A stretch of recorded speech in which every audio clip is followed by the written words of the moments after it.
Hello বন্ধুরা, welcome to my YouTube channel রাখির কিচেনে সবাইকে স্বাগত জানিয়ে আজকে দারুণ একটা রেসিপি শেয়ার করতে চলেছি। তো আজকের রেসিপি গোলাপ জামুন। তো বন্ধুরা, আপনাদের কাছে অনুরোধ রইল এই রেসিপির পুরো ভিডিওটা দেখার জন্য। তো চলুন বন্ধুরা, এই রেসিপিটা দেখতে থাকুন।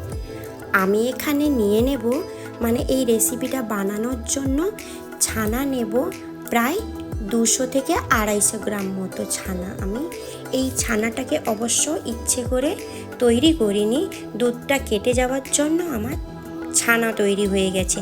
তো ছানাটা তৈরি করার ভিডিও আমি আগেও সেন্ড করেছি আপনাদের, তো এটা আপনাদের দেখালাম না।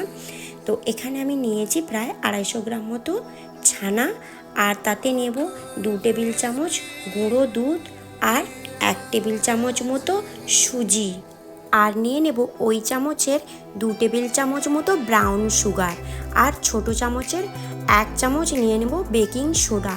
আর এই ছানাটার সঙ্গে সব উপকরণগুলো ভালো করে মাখাতে হবে, যাতে ছানাটা ভালোভাবে সফট আর খুব সুন্দরভাবে হয়ে যায়।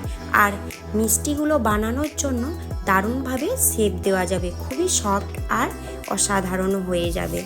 তো অল্প একটু ঘি লাগিয়ে এটাকে ভালো করে শেপ দিয়ে নেব। তো একটু স্টাইলিং করে এগুলোকে আমি শেপ দেব।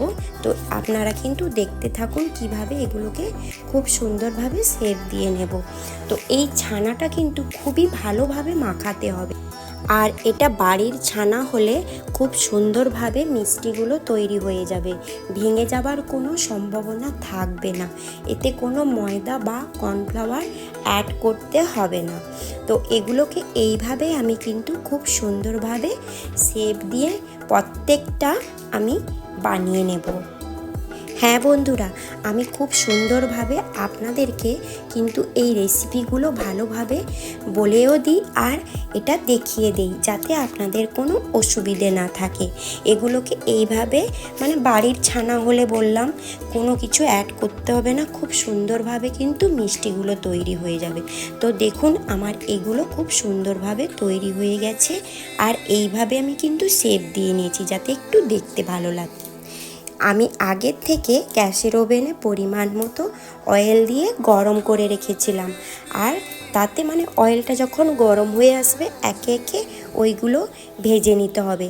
আর কিন্তু এটাকে অল্প আঁচে রাখতে হবে যাতে পুড়ে না যায়, পুড়ে গেলে খুবই কালো হয়ে যাবে, তেতো লাগবে আর দেখতেও ভালো লাগবে না। এগুলোকে অল্প আঁচে ভালোভাবে কিন্তু ভেজে নিতে হবে খুব সুন্দর করে। আর এটা যেহেতু ছানা তো খুব সুন্দরভাবে কিন্তু ফুলে যাবে। তো দেখুন বন্ধুরা, খুব সুন্দরভাবে কিন্তু ফুলে গেছে। কিন্তু এই গোলাপ জামুন রসে মিষ্টি রসে না দিয়েও এইভাবে কিন্তু খেতে পারো, ফ্রাই করে খেতেও ভালো লাগবে আর দারুণ লাগবে। এরপরে এগুলোকে আমি ভেজে নেব, আর একটা টিস্যুতে এটা নিয়ে নেব, অয়েলটা শুকিয়ে যাবে। তো আমি গ্যাসের ওভেনে নিয়েছি পরিমাণ মতো সুগার। যেই কাপে আমি চিনিটা দিয়েছি ওই কাপে 2 কাপ মতো দিয়ে দেব জল, দিয়ে চিনির শিরাটা তৈরি করে নেব। আর ওই চিনির শিরাটা করার জন্য আমি অল্প একটু ওখানে অ্যাড করব এলাইচি গুঁড়ো, আর আপনারা চাইলে কিন্তু অল্প একটু কেশর ব্যবহার করতে পারেন। তো আমি এখানে কোনো কেশর ব্যবহার করলাম না।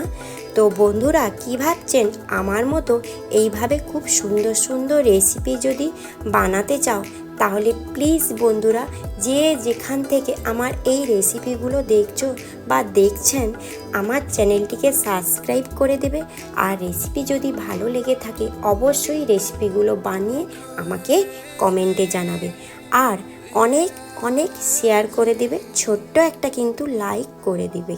ওই চিনির শিরাটা ফুটে এলে একে একে মিষ্টিগুলো আমি দিয়ে দেব, আর 1 থেকে 2 মিনিট মতো ফুটিয়ে আমি গ্যাসের ফ্লেমটা অফ করে ক্লোজ করে দেব 30 মিনিটের জন্য। ব্যাস 30 মিনিট পরে দেখুন কতটা চিনির শিরাকে মিষ্টিগুলো টেনে নিয়েছে, আর দেখতে যেমন ভালো লাগছে না, খেতে কিন্তু আরও অসাধারণ ছিল। তো এইভাবে কিন্তু গোলাপ জামুন রেসিপি অবশ্যই বানিয়ে ফেলুন বাড়িতে। কেন বলুন তো? বাড়িতে বানালে সে স্বাদ অন্য রকমের হয় আর দোকানের স্বাদ অন্য রকমের হয়। তো দোকান থেকে না কিনে নিয়ে এসে বাড়িতে খুবই হেলদি আর টেস্টি একটা রেসিপি বানিয়ে ফেলুন। আজকের মতো এই পর্যন্ত, কাল আবার কোনো রেসিপি নিয়ে আপনাদের কাছে চলে আসব। ততক্ষণ আপনারা ভালো থাকুন আর সুস্থ থাকুন, আমার রেসিপিগুলো দেখতে থাকুন।